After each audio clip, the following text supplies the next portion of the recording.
నమస్కారం parents and good afternoon my dear students. చాలా బాధతో ఈ యొక్క వీడియో షేర్ చేస్తున్నాను, చాలా బాధతో. ఎక్కడైనా తప్పు అనిపిస్తే కనుక క్షమించండి, please accept my apology. And మీరు చెప్పదలుచుకునే ఏదైనా ఉంటే absolutely you're most welcome. Comments రూపంలో మీరు మీ ఒపీనియన్ కూడా షేర్ చేయొచ్చు. And you may differ with me. నన్ను సపోర్ట్ చేయాలని రూల్ ఏం లేదు. You may differ with me. మీ కామెంట్స్ మీరు పెట్టండి, కాకపోతే పొలైట్గా పెట్టండి, ఓకే.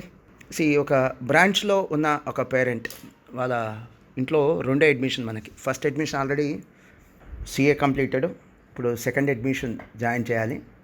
సార్, మా బాబు సిపిటి జాయిన్ అయినప్పుడు ఫీజు, ఇప్పుడు సిఏ ఫౌండేషన్ ఫీజు చాలా మార్పు ఉంది సార్, చాలా పెంచేశారు అని చెప్పడం జరిగింది. చాలా వివరంగా చెప్పాలనుకున్నాను, బట్ నాకు ఎందుకో బాగా డిస్టర్బ్డ్గా ఉన్నా, అందుకని డీటెయిల్గా చెప్పలేకపోతున్నాను, అలానే క్లారిటీగా చెప్పలేకపోతున్నాను. బాగా డిస్టర్బ్డ్గా ఉన్నాను నేను. మీ బ్రాంచ్లోనే సిపిటి జాయిన్ చేశాం సార్. ఇప్పుడు మా ఇంట్లో రెండో అడ్మిషన్ సిఏ ఫౌండేషన్ జాయిన్ చేయాలనుకుంటున్నాం. ఫీజు చాలా డిఫరెన్స్ ఉంది సార్ అని చెప్పడం జరిగింది. ఫీజు తగ్గిస్తే బాగుంటుంది సార్ అని కూడా చెప్పడం జరిగింది. ఒక వెల్విషర్గానే చెప్పాడు, పాప ఏమైనా క్రిటిసైజ్ చేయలేదు. అలానే పబ్లిక్ డొమైన్లో పెట్టడం అలాంటిదే లేదు. నా నెంబర్కి మెసేజ్ పెట్టారు. నేను స్టూడెంట్స్కి నెంబర్స్ ఇస్తుంటాను, నా నెంబర్ ఇస్తుంటాను, ఆ నెంబర్కి మెసేజ్ పెట్టడం జరిగింది. చాలా హంబుల్గా చక్కగా చెప్పడం జరిగింది. కానీ ఏంటంటే సిఏ ఫౌండేషన్ ఫీజు ఎక్కువ సార్ అని అనటం జరిగింది. సో దానికి నా వివరణ చెప్తానండి. ప్రకాష్ గారు బహుశా ఈ వీడియో ఒప్పుకోరు కూడా. ప్రకాష్ గారు అంటే తెలుసు కదా, మా అకాడమిక్ టీమ్ హెడ్. ఒప్పుకోరు కదా. సిపిటి 200 మార్క్స్ అండి, CA foundation 400 marks. CPT once upon a time 30,000కి మేము కోచింగ్ ఇచ్చేవాళ్ళం బ్రాంచెస్లో. ఇప్పుడు 60,000 చేయలేదండి.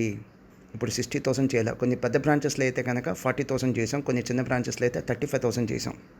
బుక్స్ ఫీజు గురించి నేను చెప్పట్లా, నేను ఓన్లీ కోచింగ్ ఫీజు గురించి చెప్తున్నాను. సిపిటీతో కంపేర్ చేస్తే సిఏ ఫౌండేషన్ ఫీజు పెంచారంటున్నారు కాబట్టి చెప్తున్నాను. సిపిటి అంటే ఒకప్పుడు once upon a time 200 marks, ఇప్పుడు 400 మార్క్స్ సిఏ ఫౌండేషన్. అండ్ సిపిటీలో లేని కొత్త సిలబస్ చెప్తానండి, కొత్త papers, subjects, reasoning, PCK, BCR, ఇటువంటివి కొత్తగా సిలబస్ యాడ్ చేయడం జరిగింది, కొత్త పేపర్స్ యాడ్ చేయడం జరిగింది. అంటే ఇదివరకు ఉన్న ఫ్యాకల్టీతో ఇప్పుడు సిపిటి రన్ చేసినట్టుగా సిఏ ఫౌండేషన్ రన్ చేయలేం. సపోజ్ ఫర్ ఎగ్జాంపుల్ హెచ్ అనే బ్రాంచ్లో సిపిటి ఏ ఫ్యాకల్టీ అయితే ఉన్నారో వాళ్ళకి అదనంగా నాకు బీసీఆర్కి ఫ్యాకల్టీ కావాలి, బీసీకేకి ఫ్యాకల్టీ కావాలి, రీజనింగ్కి ఫ్యాకల్టీ కావాలి. అండ్ అలానే 5 ఏళ్ల క్రితం సిపిటికి 30,000 ఛార్జ్ చేసి ఈ రోజున 2021 అండి 35,000. అంటే ఈ 5 ఏళ్లలో పెరిగిన ఫీజు ఎంత? 5,000. అంటే ఇయర్లీ 1,000. ఎలా పెరిగినాయి ఖర్చులు ఎలా పెరిగినాయి? సరే, ఇంకా తగ్గించి నేను తీసుకోవచ్చు అండి, నేను జస్టిఫై చేయలేను. ఇంకా ఫీజు తగ్గించి నేను తీసుకోవచ్చు. ఆ స్థాయి గల ఫ్యాకల్టీని ఇవ్వలేను నేను. సిఏ ఫౌండేషన్ స్థాయి గల ఫ్యాకల్టీని ఇవ్వలేను నేను. సబ్స్టాండర్డ్ ఫ్యాకల్టీని ఇవ్వాలి నేను. ప్రతి చోట నేను కాంప్రమైజ్ అవ్వాలి. అసలు బిల్డింగ్ రెంట్స్ ఎంత అబ్నార్మల్గా పెరిగినాయండి. ప్లస్ జిఎస్టీ, ఒక ఇన్కమ్ ట్యాక్స్ కట్టుకోవటం అంటే అది మా బాధ్యత. ఇన్కమ్ ట్యాక్స్ అనేది డైరెక్ట్ ట్యాక్స్. ఇప్పుడు మళ్ళీ ఎడ్యుకేషన్ మీద జిఎస్టీ 18%. ఈరోజు మా మీద మిగతా ఇన్స్టిట్యూషన్స్ కూడా జస్ట్ వెయిట్ చేయండి, చాలు. జస్ట్ వెయిట్ చేయండి. 1 or 2 years గ్యాప్లో అందరికీ నోటీసులు వస్తే అందరు కట్టాల్సిందే. ఈరోజు సిపిటికి సిఏ ఫౌండేషన్కి తేడా ఏంటో మీకు చెప్తున్నాను. 400 మార్క్స్ సబ్జెక్ట్స్ యాడ్ అయినాయి, ఫ్యాకల్టీ యాడ్ చేయాల్సి వచ్చింది.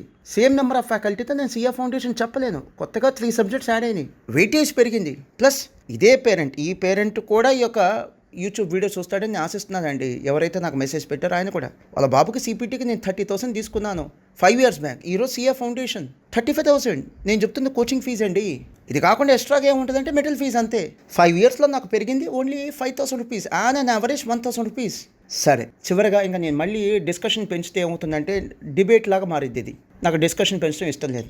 ఇప్పుడు ఈ పేరెంట్ ఏ బ్రాంచ్ గురించి అయితే మాట్లాడుతున్నారో అదే బ్రాంచ్లో లోకల్గా ఒక 5-6 సిఏ కోచింగ్ సెంటర్స్ క్లోజ్ చేశారు. రీజన్ ఏంటి? వర్కౌట్ అవ్వదు. వర్కౌట్ కాకే బిజినెస్ బాగుంటే, అడ్మిషన్స్ బాగుంటే, ఫీజు యావరేజ్ బాగుంటే ఎందుకు క్లోజ్ చేస్తారండి? 5-6 అండ్ లోకల్ ప్లేయర్స్ వాళ్ళు, నేనన్నా నాన్ లోకల్ ప్లేయర్స్ అంటే అక్కడ ఓనర్స్ కూర్చొని చేసుకుంటారు. లోకల్ వాళ్ళకి అంత అవగాహన ఉంది, పరిచయాలు ఉన్నాయి, ఓన్ క్యాంపస్లు ఉన్న ఇన్స్టిట్యూషన్స్ 2 ఉన్నాయి, వాళ్ళు కూడా క్లోజ్ చేశారు. నేనన్నా రెంటెడ్ క్యాంపస్. వర్కౌట్ కాకే. అండ్ సిఏ ఫౌండేషన్లో పెద్ద సమస్య ఏంటో తెలుసా అండి? 7 months వర్క్ లోడ్ ఉంటుంది. ఫ్యాకల్టీకి అట్లీస్ట్ 10 months 12 months సాలరీస్ ఇవ్వాలి.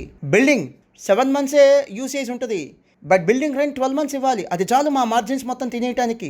గుంటూరు క్యాంపస్ తీసుకుంటే కనుక సిఏ ఫౌండేషన్కి ఒక 6 హాస్టల్ క్యాంపసెస్ ఉంటాయండి. 3 for boys, 3 for girls. ఒక గర్ల్స్కి బాయ్స్కి ఒక క్యాంపస్ ఏమో 12 months యూటిలిటీ ఉంటుందండి, 12 months ఆక్యుపేషన్ ఉంటుంది. మిగతా 4 క్యాంపస్లు ఓన్లీ 7 months యూటిలిటీ ఉంటుంది, బట్ రెంట్స్ మాత్రం 12 months కట్టుకోవాలి. ఇక అది చాలు, మ్యాక్సిమం మా మార్జిన్స్ తినేయటానికి అది చాలు. అండ్ అలానే తప్పుగా అనుకోవద్దు, రీసెంట్గా కూడా ఒక ఫ్యాకల్టీ ఇలానే వచ్చిందన్నమాట అండి, బట్ చాలా బాధపడ్డాను నేను. ఆయనకి గవర్నమెంట్ జాబ్ వచ్చింది, రిలీవ్ అయ్యాడు. ఆయన మాస్టర్ మైండ్స్లో జాయిన్ అయిన రోజున అంటే 22,000 శాలరీ, వెళ్ళిపోయే రోజున 58,000 శాలరీ. ఆయన కూడా గవర్నమెంట్ జాబ్ వచ్చింది, సంతోషంగా వెళ్ళాడు, నేను కూడా సంతోషంగా పంపించా.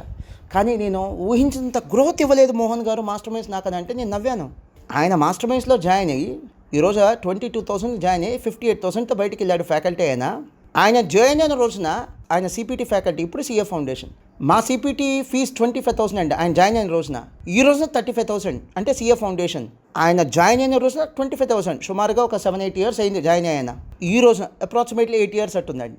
ఈ రోజున ఆయన వెళ్ళిపోయే రోజున, ఈ రోజు కూడా కదా, ఆయన వెళ్ళిపోయే రోజున 35,000 అంటే ఫీజు ఎంత పెరిగింది? 10,000 అండి. Over a period of 8 years, 8 ఏళ్లలో పెరిగింది. ఆయనకి 8 ఏళ్లలో 22,000 నుంచి 58,000కి వచ్చాడు. నేను గ్రోత్ ఇవ్వకపోవటం ఏంటి? సరే, చివరిగా అసలు సిఏ మార్కెట్లో అద్భుతాలు జరుగుతుంటే సూపర్వైజ్ ఎందుకు క్లోజ్ చేశారు? అద్భుతాలు జరుగుతుంటే సూపర్వైజ్ ఎందుకు క్లోజ్ చేశారు? నెంబర్స్ బాగుంటే, అడ్మిషన్స్ బాగుంటే సూపర్వైజ్ ఎందుకు క్లోజ్ చేశారు? ఫీజు యావరేజ్ బాగుంటే ఎందుకు క్లోజ్ చేశారు? వర్కౌట్ అవుతే ఎందుకు క్లోజ్ చేశారు? సెంట్రల్ అకాడమీ ఎందుకు క్లోజ్ చేశారు? ఇంకా పేర్లు చెప్పడం నాకు ఇష్టం లేదు. సూపర్వైజ్ అని పేరు చెప్పడం కూడా తప్పే, సెంట్రల్ అకాడమీ అని పేరు చెప్పడం కూడా తప్పే. ఆ టెండర్ మై అపాలజీ. ఎందుకు క్లోజ్ చేశారు? బాగా వర్కౌట్ అయితే మరి కంటిన్యూ చేయాలి కదా. ఇలా ప్రతి ఊర్లో ఎన్ని సీఏ కోచింగ్ సెంటర్స్ క్లోజ్ చేశారు? కారణం ఒకటే, వాళ్ళు చెప్పలేక కాదు. మంచి ఇన్స్టిట్యూషన్స్ ఇవన్నీ కూడా వర్కౌట్ కాక అంతే. ఈ ఫీజులు వర్కౌట్ అవ్వండి. సో ఫీజు తక్కువ, రెండోది నెంబర్ ఆఫ్ అడ్మిషన్స్ తక్కువ, మూడోది అడ్వర్టైజ్మెంట్ ఖర్చు ఎక్కువ. ఆటోమేటిక్గా ఎంపీసీ బైపీసీకి వచ్చినట్టు అడ్మిషన్స్ రావు. ఇవి అడ్వర్టైజ్మెంట్ ఖర్చు ఎక్కువ, ఫీజు యావరేజ్ తక్కువ, నెంబర్ ఆఫ్ అడ్మిషన్స్ తక్కువ. ఇప్పుడు మాకు ఆల్ ఇండియా ఫస్ట్ ర్యాంకులు ఇన్ని వచ్చినాయి. మా బ్రాంచ్లో ఎక్కడా కూడా అంత గొప్ప అడ్మిషన్స్ ఏం లేవు, పర్లేదు అనే స్థాయిలోనే ఉన్నాయి.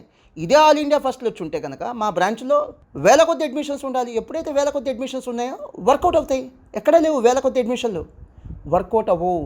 సరే, మేము కంటిన్యూ చేస్తున్నాం. అట్లీస్ట్ ఒక్క బ్రాంచ్ కూడా క్లోజ్ చేయకుండా అసలు కంప్లీట్గా క్లోజ్ చేశారు. శ్రీ మేధావి 40 బ్రాంచెస్ ఉన్నాయండి ఏపీ తెలంగాణలో, కంప్లీట్గా క్లోజ్ చేశారు. శ్రీ మేధా ఒకప్పుడు 40 బ్రాంచెస్ పైన ఉండేవి, మోర్ దెన్ 40. ఈ రోజు ఓన్లీ 2 బ్రాంచెస్ ఉన్నాయి. వాళ్ళు ఎందుకు క్లోజ్ చేశారు? మంచోళ్ళే అండి వాళ్ళు, చెడ్డోళ్ళేం కాదు. ఎందుకు క్లోజ్ చేశారంటే వర్కౌట్ అవ్వట్లేదు. అండ్ కొన్ని అదర్ రీజన్స్ కూడా ఉన్నాయి. ఓన్లీ రీజన్ వర్కౌట్ అవ్వటం కాదు, కొన్ని అదర్ రీజన్స్ కూడా ఉన్నాయి. బట్ మెయిన్ రీజన్ వర్కౌట్ అవ్వట్లేదు. పోనీ మంచి కోర్స్ కాదా? ఎక్సలెంట్ కోర్స్ అండి. మా ఫ్యాకల్టీ చాలామంది వాళ్ళ పిల్లల్ని జాయిన్ చేస్తున్నారు. నేను నా చుట్టాలను జాయిన్ చేశాను ఈ కోర్సు. డొనేషన్స్ లేని కోర్సు, ర్యాంక్ అక్కర్లా, అన్ఎంప్లాయ్మెంట్ లేని కోర్సు. కానీ క్రేజ్ ఉన్న కోర్స్ కాదు. ఐఐటి లాగా, నీట్ లాగా, మెడిసిన్ లాగా క్రేజ్ ఉన్న కోర్స్ కాదు. స్కూల్లోనే ప్రతి స్టూడెంట్కి ఎంపీసీ బైపీసీ పరిచయం, స్కూల్లో సిఎస్ఈఎంఏ పరిచయం లేదు. స్కూల్లోనే ప్రతి స్టూడెంట్కి మెడిసిన్, ఐఐటి పరిచయం, స్కూల్లో సిఎస్ఈఎంఏ పరిచయం లేదు, ఎంఈసీ సిఈసీ పరిచయం లేదు. మేజర్ రీజన్ అది. ఇంకా చాలా రీజన్స్ ఉన్నాయి, మేజర్ రీజన్ అది. అద్భుతంగా వర్కౌట్ అయితే అసలు ఇన్ని కాలేజ్లు ఎందుకు క్లోజ్ చేస్తారు? ఇన్ని బ్రాంచ్లు ఎందుకు క్లోజ్ చేస్తారు? మేము క్లోజ్ చేయలేదు, ఇట్స్ అ డిఫరెంట్ ఇష్యూ. వీళ్ళందరూ ఎందుకు క్లోజ్ చేస్తున్నారు? వర్కౌట్ కాదు. ఇంకా తగ్గించవచ్చు. అడ్మిషన్స్ పోతున్నాయని ఇంకో 10,000 తగ్గించవచ్చు. మా కాంపిటీటర్స్ మాకంటే 10,000 తక్కువకే చెప్తారు. అసలు కాంపిటీటర్స్ అనుకోవడం కూడా అనవసరం. ఇతర ప్లేయర్స్ 10,000కి తక్కువకే చెప్తారు. They offer coaching for a fee which is lower than master minds. చెప్పచ్చు, నేను జస్టిఫై చేయలేను, నేను స్టూడెంట్స్కి జస్టిఫై చేయలేను, ప్రాపర్ ఫ్యాకల్టీని ఇవ్వలేను, ప్రాపర్ ఫెసిలిటీస్ ఇవ్వలేను, ప్రాపర్ కేర్ తీసుకోలేను. కోచింగ్ అంటే కేవలం క్లాసెస్ చెప్పే ఫ్యాకల్టీనే కాదండి, సపోర్టింగ్ సర్వీసెస్, ఎకడమిక్ సర్వీసెస్ చాలా ఉంటాయి. ఎన్నో ఎకడమిక్ సర్వీసెస్ ఇవ్వాలి, అవన్నీ ఇవ్వలేను. సో అందుకనే అసలు నేను ఇచ్చేటువంటి సర్వీసెస్ కంటే ఇంకొక 10,000 to 15,000 రూపీస్ ఫీజు పెంచాలండి. మీకు చిన్న ఎగ్జాంపుల్ చెప్తాను, తప్పుగా అనుకోవద్దు, మీరు ఎక్కడ నెగిటివ్ తీసుకోవద్దు. మీ వెల్విషర్గా నేను చెప్తున్నాను, మోహన్ గారు అని మెసేజ్ పెట్టారు. నేను కూడా పేరెంట్స్కి వెల్విషర్, స్టూడెంట్స్కి వెల్విషర్గా చెప్తున్నాను. నేను ఈరోజు ఇంజనీరింగ్ క్లాసెస్ అండి మార్నింగ్ 9 to 4 ఉంటాయి. దానికి 40,000 తీసుకుంటున్నారు, కామన్ ఫీజు అది. Engineering classes of course fee reimbursement వస్తుందా లేదా it's a different issue, but fee అయితే తీసుకుంటున్నారు కదా 40,000 ఇంజనీరింగ్ కోర్సెస్కి. నా క్లాసెస్ టైమింగ్స్ ఏంటి? మార్నింగ్ 8 నుంచి ఈవినింగ్ 8 దాకా. అండ్ ఇంజనీరింగ్ అనేది లోకల్ కోర్స్ అండి, అంటే రీజనల్ కోర్స్. అది మహా అయితే ఏపీ, జేఎన్‌టీయూ కాకినాడ, లేదా జేఎన్‌టీయూ అనంతపూర్, లేదా జేఎన్‌టీయూ హైదరాబాద్, వీటి కింద ఉండేటువంటి కోర్సెస్ అవి regional courses. Sorry if I'm wrong, నేనే నిష్ణాతుని కాదు కదా, I'm not expert in engineering course. ఎక్కడైనా తప్పు చెప్తే సారీ ఫర్ దట్, టెక్నికల్గా నాకు తెలియకపోవచ్చు. సో అవన్నీ రీజనల్ కోర్సెస్ అండి. జేఎన్‌టీయూ కాకినాడ కింద అఫిలియేటెడ్. కానీ సిఏ అనేది నేషనల్ వైడ్ ఎగ్జామినేషన్. ఎలాంటి ఫ్యాకల్టీని ఖర్చు పెడితే, ఎలాంటి సర్వీసెస్ ఇస్తే, నేను ఎంత బ్యాక్ అండ్ సర్వీసెస్ ఇస్తే, ఎన్ని ఎకడమిక్ సర్వీసెస్ ఇస్తే పిల్లలు పాస్ అవుతారు. ఒక ఇంజనీరింగ్ కోర్స్ని తక్కువ చేసి చెప్పట్లేదండి, బట్ సిఏ కంటే కష్టం కాదు కదా. దానికి కామన్ ఫీజ్ 40,000, 9 to 4 క్లాసెస్. వాళ్ళకి 9 to 4 క్లాసెసే ఉంటాయి. సూపర్ ఫ్యాకల్టీ పెడుతున్నారు ఇంజనీరింగ్ కాలేజ్లో, కానీ సూపర్ ఫ్యాకల్టీ పెట్టకపోయినా పాస్ అయిపోతారు ఇంజనీరింగ్. కానీ నేను ఎలాంటి ఫ్యాకల్టీ పెడితే అలాంటి ఫ్యాకల్టీని పెడితే సిఏ ఫౌండేషన్ పాస్ అవ్వరండి. And my dear parents, my dear students, we're bleeding. చాలా ఇబ్బంది పడుతున్నాం. కన్నీరు తప్ప, కన్నీరు పెట్టుకోవడం అంటే తక్కువ. మాతో పాటు మా ఫ్యాకల్టీ కూడా వాళ్ళకి ఇంకో ప్రొఫెషన్ చేతకాక దీంట్లో ఇరుక్కుపోయారు, లేదా వ్యసనం, టీచింగ్ అంటే వ్యసనం, ఇరుక్కుపోయారు. మాకు ఎంపీసీ బైపీసీ పెట్టడం చేతకాక కాదు, అది ఎంత గొప్ప మార్కెటో తెలుసు, ఎంత ఫీజులు వస్తాయో తెలుసు, ఐఐటి నీట్ అనే పేరుతో ఎలా సంపాదించవచ్చో తెలుసు. మా నోటితో మీ సీఏ సీఎంఏ అని చెప్పి మా నోటితో మీ ఎంపీసీ బైపీసీ అని స్టార్ట్ చేయలేకపోతున్నాం అంతే. MEC maths, economics, commerce, Sanskrit, English faculty ఉంటారు. ఒక ఫిజిక్స్ కెమిస్ట్రీ ఫ్యాకల్టీని పెట్టుకుంటే మేము కూడా ఎంపీసీ పెట్టచ్చు. ఇష్టం లేకే అంతే, అంతకంటే ఏం లేదు.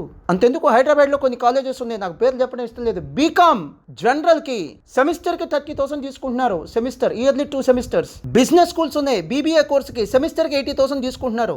అవి సీఏ కంటే కష్టం కాదు. బీకామ్ జనరల్ సీఏ కంటే కష్టమా? సీఏ ఫౌండేషన్ కంటే కష్టమా? సీఏ ఫౌండేషన్కి పెట్టినంత ఎఫర్ట్స్ పెట్టాలా మేము? సీఏ ఫౌండేషన్కి ఇన్వెస్ట్ చేసినంత ఫ్యాకల్టీని ఇన్వెస్ట్ చేయాలా బీకామ్కి? సీఏ ఫౌండేషన్కి ఇన్వెస్ట్ చేసినంత సపోర్టింగ్ సర్వీసెస్ ఇవ్వాలా, మేము బ్యాక్ అండ్ సర్వీసెస్ ఇవ్వాలా? అక్కర్లేదే. సీఏ ఫౌండేషన్లో సగం కష్టపడితే చాలు బీకామ్. సీఏ ఫౌండేషన్కి పెట్టే రిసోర్సెస్లో సగం పెడితే చాలు బీకామ్. సీఏ ఫౌండేషన్ ఫ్యాకల్టీకి ఇచ్చే శాలరీలో సగం ఇస్తే చాలు బీకామ్ ఫ్యాకల్టీ వస్తారు. బట్ సీఏ ఫౌండేషన్తో సమానంగా బీకామ్ కాలేజెస్, కొన్ని బీకామ్ కాలేజెస్ ఫీజు తీసుకుంటున్నాయి, కొన్ని బీకామ్ కాలేజెస్, కొన్ని కాదు మెజారిటీ. మీరు హైదరాబాద్లో ఎంక్వైరీ చేసుకోండి. నేను చెప్పింది కరెక్ట్ కాదంటే కింద కామెంట్ సెక్షన్లో పెట్టండి, నేను డిలీట్ కూడా చేయను. అండ్ హానెస్ట్గా చెప్తున్నా, మాకు ఈ కోర్సు మీద పిచ్చి, వ్యామోహం కాదు, పిచ్చి బట్టి పనిచేస్తున్నాం.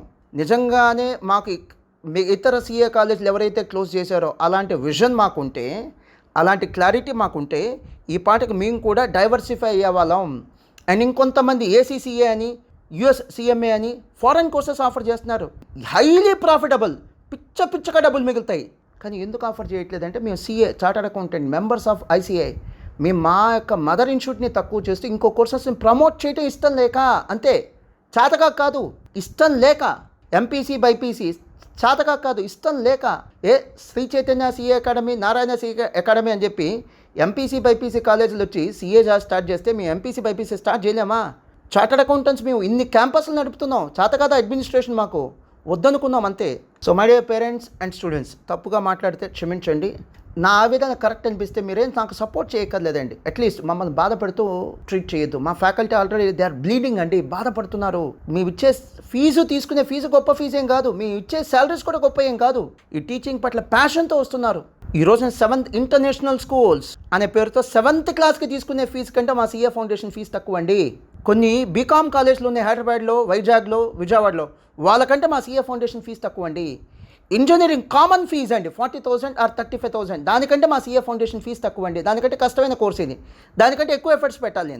ఎక్కడైనా నేను తప్పు మాట్లాడితే ఎస్ యూ మే డిఫర్, అబద్ధం మాట్లాడితే మీరు ఖండించండి. నేను చెప్పేది అబద్ధం అనిపించినా ఖండించండి. థ్యాంక్స్ అలాట్ అండి.